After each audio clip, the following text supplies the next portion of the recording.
Honestly, I was just done with bedside nursing.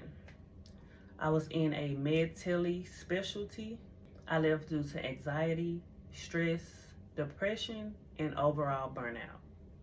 In this video, I'm going to discuss all the reasons why I left and how I got into my current remote nursing role. I'm also going to discuss where I applied, interview and hiring tips. So you may ask yourself, how did I get started?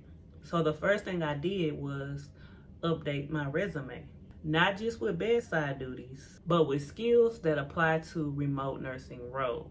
Things like critical thinking, EMR documentation, communication, and patient education.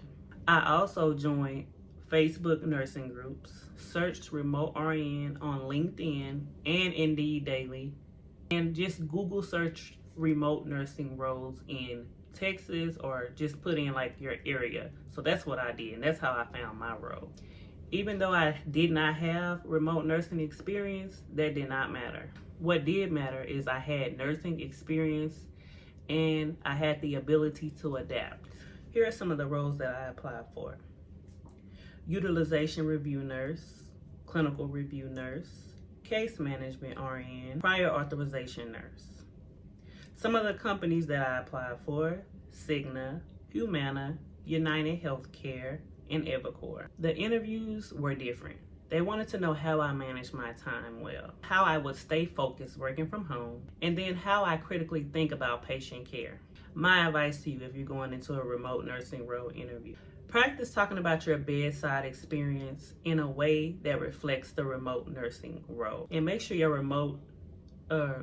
resume is tailored to the remote nursing position. And if you need help with that, I actually sell resume templates, and I have my resume. It's ATS formatted. That resume is linked in my bio on my YouTube channel, so you can go to it, you'll download it, and then you can edit that template. You can use it however you want to. Just make sure you tailor it to the job description.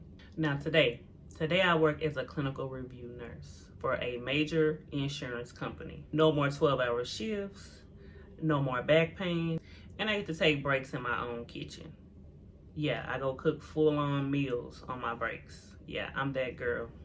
And basically, I review cancer patients' their clinical documents, and then I look at their pathology report, I look at labs, and then I match it up to our guidelines, and then I see if I can improve imaging based on the guidelines that we have. So if it's a patient with breast cancer and they want an MRI, if it's a new diagnosis, I know that I can improve it because our guideline says you can improve an MRI breast for all new cancer diagnoses. It's not always easy, but I love the flexibility. I love getting my PTO approved instantly. I love having the weekends off. I start my shift at 11:30 a.m. and I get off at 8 p.m. That's the shift that I choose because I can take my kids to school, then I can still get off work, stay up a little late, and it works for me. But they have different shifts and flexibility. So if you've been thinking about leaving bedside, let this be your sign to do so. You can pivot. You do have transferable skills.